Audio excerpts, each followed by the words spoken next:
Good afternoon. I am Florence Phillips, interviewing vocalist Sylvia Mims regarding her debut CD, Where Lovers Live, which is a collection of jazz standards reflecting a variety of love stories. Good afternoon, Sylvia. Good afternoon, Florence. Now, how long have you been performing? I've been performing for a rather long time. I've always done something with regards to singing. When I was a child, I was always in school choirs and that sort of thing. And then when I finished my degree in art history at San Diego State University, I ended up deciding that I wanted to do more singing. So I found a voice teacher and started working on it. And then I found some musicians in the area I was living in, which was at that time San Diego, California, and I started performing. And for the most part I did jazz at that time. I was really into jazz standards, and my parents always had jazz around the house, so I kind of grew up with listening to certain people, Nancy Wilson and just various people, and decided that, you know, I wanted to continue to do that type of music. That was what was strongest with me anyway, and went on to continue to meet more musicians and decided to move to Los Angeles at one point so that I could further my career. And I met some great people. I worked with Putter Smith and Karen Hammock, a great pianist, and Tamir Hindelman. And then I got burned out. Because I was doing everything. I was booking the gigs, I was carrying around all the equipment for the gigs, I was contracting the musicians, I was putting together the song list, I was the performer, and it just got to be overload. So I realized I needed to take a break from it, and so I did, and I got married in the meantime, and I wasn't singing at all, and then I moved to Connecticut, and I decided that I wanted to study classical voice, because I had some technical issues that I was always aware of that had never really been worked out. I had various teachers, but not the right teacher that was able to hone in on those issues. And so I started looking, and I took some lessons with a few different people before I found someone, and we continued to work for about 4 or 5 years. And I just did classical for a while. And I enjoyed it, but I'm not a classical singer. And the jazz kept calling my name. And so after about 5 years, I decided, well, let me just see what we can do with jazz, even though I have this somewhat classical-like voice. And so I started working with a local jazz pianist, and slowly we got a little work, and here I am. So I've been performing for most of my life.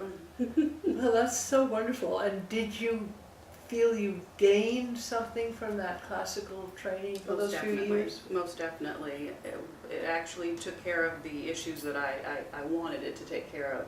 I found I had a lot of issues with vowel sounds, which is funny. Coming from a singer, you would think you would know a vowel sound. But I realized that I was saying certain things incorrectly that I didn't recognize. A lot of times we hear things differently than what's actually coming out of our mouths. So I needed to work on the upper register. It wasn't very strong, and also I didn't have much of a low register either. So I needed to balance out both ends, and so I was always labeled as a soprano, and that's what we worked on for 5 years. But then towards the end of that, I was told, oh, you're a mezzo. Really? That's interesting.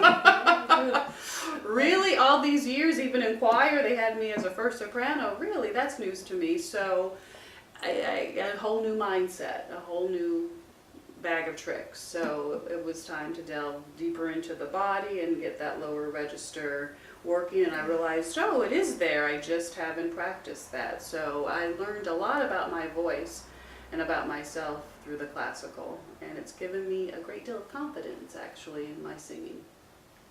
That is fascinating that you changed your voice range. Now, what differences do you notice in your voice and performing now as opposed to your time in California? Now, the biggest thing would be the confidence.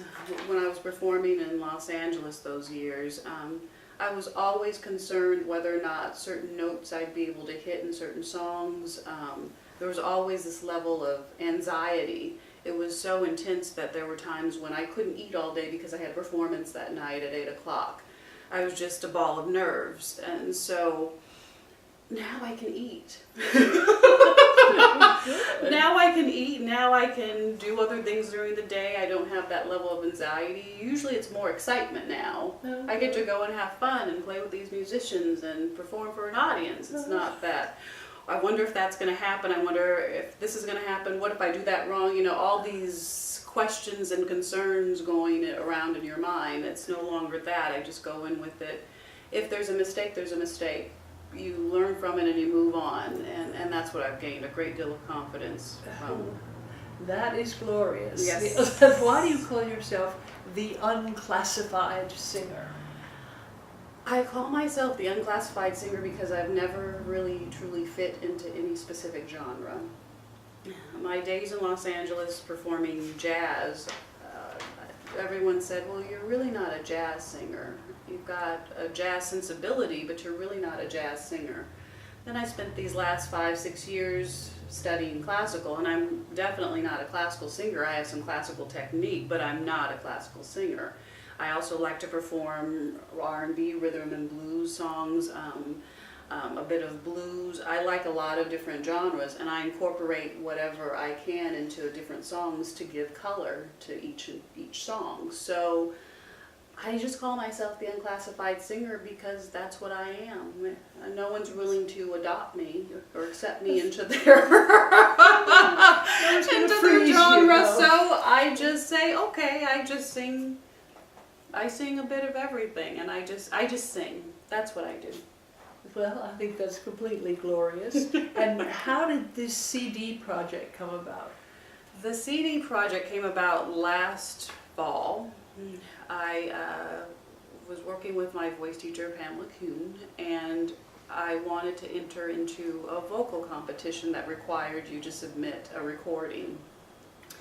And I found this wonderful gentleman by the name of Don Trenner, who's this wonderful jazz legend who's been around for the longest time. He's played with Charlie Parker, Chet Baker, Nancy Wilson, Lena Horne, the list goes on and on and on. And he agreed to do the recording with me. Well, during that time we did these recordings and we developed a very nice friendship. And also it was determined that, you know, I really didn't want to enter the competition. And so I had this music, these recordings with this wonderful legend, and so my voice teacher Pamela said, you know what, I think that you should record a CD, I think it's time.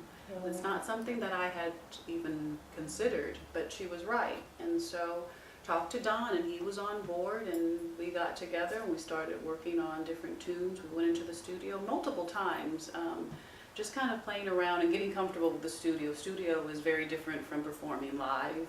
It's a very, for me, sterile environment. There's no audience. There's nothing to derive your emotion from, the response back and forth between an audience. So I needed to get myself comfortable and be able to display the emotion that was necessary for each song. So we went in, and each session we'd spend maybe 2 or 3 hours there, and we got to know each other better.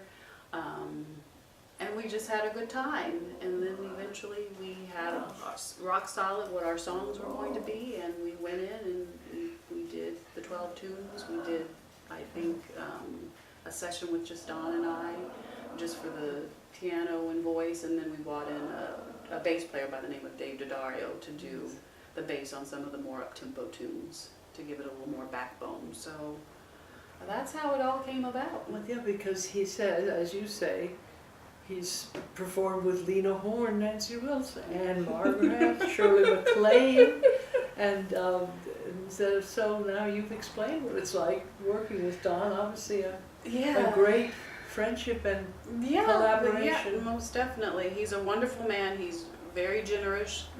He's a kind-hearted person. He's very humble.